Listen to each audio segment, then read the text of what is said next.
vice president. I'm afraid our president, Chip Kyle, is ill tonight. He's been struggling with pneumonia since we had our board meeting.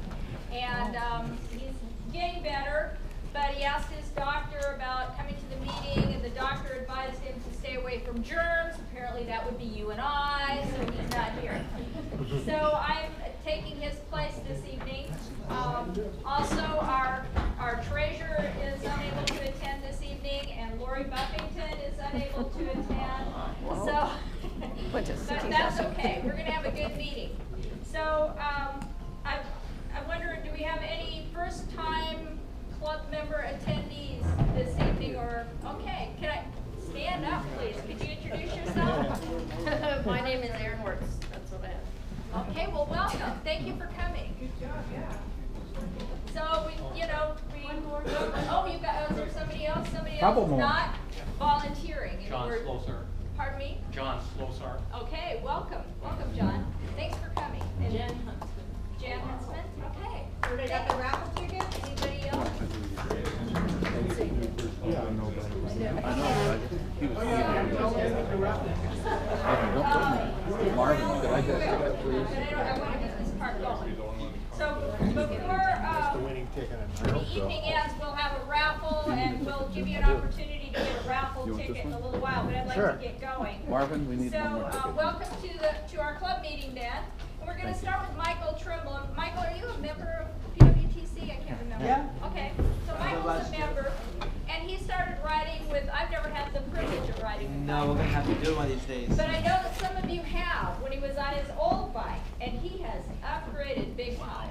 And so I knew that a lot of you would be interested in his new bike and all the things that it offers him and how it's enabled him to ride further, faster, and just improve his bicycling life. So Michael's going to talk to us about his new bike for about 5 minutes, and then we're going to go on to Brian Link, who's going to teach us how to fix a flat tire. And he's from Villafix. From Velofix. And I'll give him a quick little intro when we get that far. So Michael, why don't you talk to us about your new bike, please? Well, hello everyone. Hello. How many of y'all saw the old clunk? Oh, yeah. Yes. Very heavy. It was all steel. This is all aluminum. The frame itself is actually regular, so there's nothing special about that. The back wheel, nothing special, but 11 gears, which I'm told is kind of odd. 11 gears and 11 in the. On the cluster. back, yeah. Everyone tells me that's an odd number. You're going to be but- very hard to keep up with, Michael. Well, As usual. I'm struggling in that I know. department. But anyways, though, so the handlebar is still the same. We still need to get an aluminum one to match that. And this is with some kind of threads that he put on here, and they also put this on to prevent it from sliding out. Because if it slides out, not like I can catch myself with the arms I don't have, you know. So this is the Shimano shifter, and I think the guy from Bell will tell you this is becoming a lot more common. And what I do is I shift it with my chin like this. So I sit on the bike like this. And then, because the old configuration in Yuma, they had a pole sticking out. And then he had the shifter and the brake in one. So I would push down my foot, but in order to shift, I'd have to do it with the tip of my sandal. But I would have to like stop pedaling to be able to do that. And it made it very hard. So Adam from Different Spokes, I don't know if you've ever heard of the company in customizing special bikes, he contracted this little configuration. It does not move at all, it's very sturdy. And then what I do is I brake with my knees like this. And the brake is controlled from here, here's the tube, and it controls both wheels. On the front wheel it's slightly delayed, on the back wheel it's a lot tighter. And Mike and I actually tightened this, but 2 weeks ago I was in my first major bike crash. Oh yes. Okay. Call Got that out of the way. Call me crazy, but it felt exhilarating. You know, you know, the delirium of disorientation. Anyways, though, I don't know how this survived, but the whole front wheel was totaled, and it cost me $230 to get it out of River City. The shifter just stopped working, so I had to get that replaced. That was $99. But the frame was okay, the fork was okay, it was amazing. This thing didn't move at all. It's got like some kind of steel rivets here. And then, the other cool thing about the bike is I have 22 gears but it doesn't look like it. Because this over here, this cog, is 2 gears in one. And what I do is when I'm pedaling, I'll usually kick it on the side like this to shift gears. And it uses magnetism, the way Adam explained it to me, to shift from 30 teeth to 45 teeth. So I think it's like 1.6 magnification. So with this little dongle device, which costs $700, not cheap, it gives me 22. Because we couldn't figure out where to put the second shifter. Because this was already crowded as is. So he came up with that. So, yeah. Any questions? Yes? So it's electric shifting? Yes, it is electric. Here's the battery part. It runs for about 6 months, from what Adam says. And then you have to sell the bike. No! Just put it in a USB charger. It's the same charger you plug in a Android device. You know, I've always said an apple a day keeps the doctor away. Yes. So how has Keep the this FBI changed away. your riding? What are you now able to do that you couldn't do about a year ago? Well, oddly enough, I'm actually biking slower on this thing than I was on the Electra. I'm not sure why that is. Initially, I didn't really like this bike at all. Because no one likes anything new. Mike will attest to that. I was ready to give it up and go back to the Electra. So it just taken me a while getting used to gearing. Because I rode the Electra for almost 2 years, and I was a single speed, or coaster brake. So learning how to ride a bike with gears is completely new, and I'm now, I think, starting to get the hang of it. I recently discovered if I go into a bigger gear, because I've always had a problem stopping and going at stop signs, or red lights. So it takes me a while to get going. With this, I discovered if you put it in the bigger gear, it's like going up a hill in a very easy gear. So I just discovered that like last week. So I'm still learning how to ride this thing, you know. But it's very light, I can carry it. The Electra is very heavy. So I think the more I bike, I think the speeds will get there, you know. And you went across the Glen Jackson Bridge, right? Oh, several times Uh-huh. into Vancouver, and I biked up, well, what is that street called? Everett or Everland? Is it Evergreen? It's right up Ellsworth. Ellsworth, yes. I biked it all the way up on this bad boy. I don't think I could have done that on the Electra. You know. And there are some streets here in Portland, like Gladstone, that are around 26. And it's a steep hill. I fly up that hill on this one. So on the Electra, I would be slowed down immensely by hills. This, not so much. Great. Yes. Have you tried the brake going down a pretty steep hill? Yes, And it works very well. In the rain, not so much. But part of what happened was in the crash, these little brake things got all twisted. So they gave me new ones, which apparently are supposed to be better. Jeff from River City says he's never seen brakes so worn out. He asked me how long have I been biking with this thing. I said since January. It's like there's no way, because he said the track and wear was like from a bike that's been ridden for 9 or 8 months or a year. Yeah. So yeah, because I ride this thing. I actually ride this to work. When I was living with Mike, I biked 11 odd miles each way to work, back and forth. Wow. Yeah, so now I'm biking about 1.9, and I have to find ways to bike. So today I biked a huge route from 26th to Clinton, to 52nd, to Duke, to up the bike path, back to Division, to 60th, Lincoln, and then 34th. So that's about a 12.4 mile track. I did it for a minute to 30 seconds a mile. Yeah. And that's with having to stop at all the stops. Because Strava, I don't know if you all use that, has a feature where it will only record when you're moving. The new app I'm using records from the time you start to the time you end. So. And I'm all about statistics. Yes? We heard what happened to the bike and your accident. How about you? Were you hurt? Well, I had a nasty gash on the back. This side of the ribs is still a little sore, but nothing broke.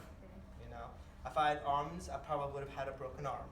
So this is where not having arms actually came in quite handy. Yeah, and of course you should see the poor bloke.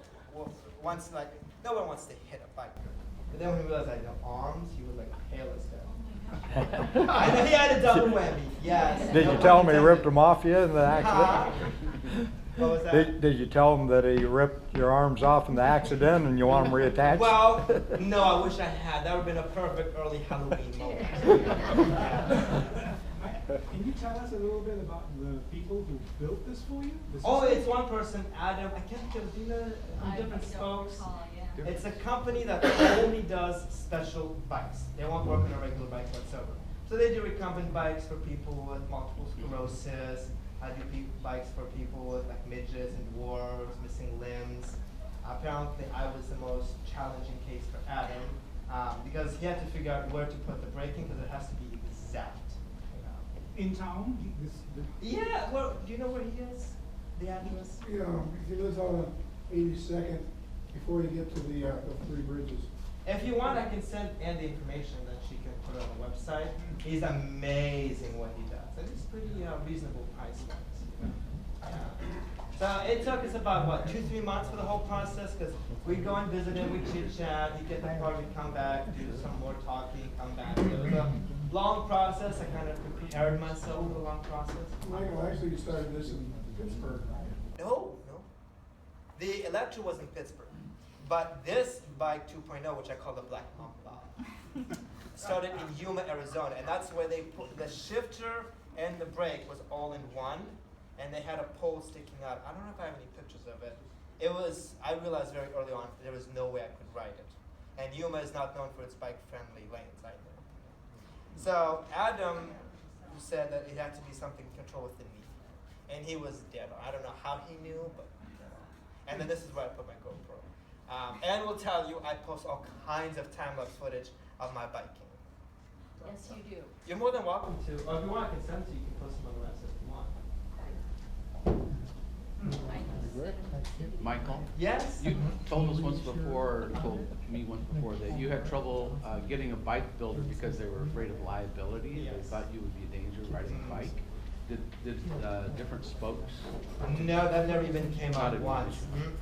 Great. Yeah. I have nothing but praise for it. It's really, Yeah. really good. Yeah. Did they want to watch you ride before they started working on the bike?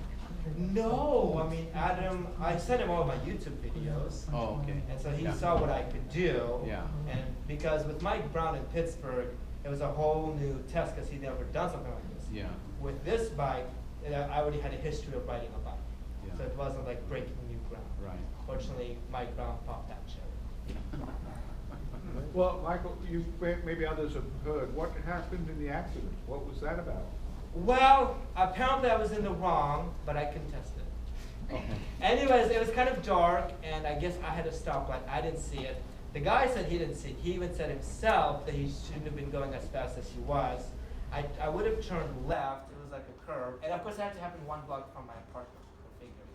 Anyways, I would have turned left, but there was a car parked. So I was going to hit wherever. And I don't remember all of it, but I remember I went flying over the hood. I don't think I hit my head. I didn't like black eye or anything. I had a flashlight that went flying, and so did my iPhone. Somehow it survived. And I think you can see the cracks on the screen, but that's as far as the damage that's on there, Jack. Yeah. This whole thing was total. Like the wheel was like literally bent. And then you saw these huge pot-like holes on his hood. So there is going to be some repair on that. But the bike really took the brunt of it. I think if I'd been hit straight on, I don't think I'd be as lucky, you know. And you were wearing your helmet, right? No. I'm what you call a poor bike when it comes to bicycling. But if you die biking, what better way to go? You gotta wear a helmet, buddy. Well, I would wear a helmet, but it has to serve multiple purposes. Obviously, 1, protect the noggin. 2, it has to be something that's not too heavy. And 3, it has to be able to support a GoPro. Well, no, I like to get different viewpoints, though, you know? The ultimate goal I'm trying to do is figure out how to do an attachment that's long enough so you can actually see me biking, but you can also see behind me. And Mike has seen a lot of those videos where you see me, but you don't exactly see where I am. And I wish somebody would invent that. Maybe I'll have to do that. We don't want to have you GoPro laying in bed like a vegetable. Oh no, but that would make for some very interesting insomnia GoPro footage. Yes. Any other questions for Michael? Thank you so much. Oh, thank you.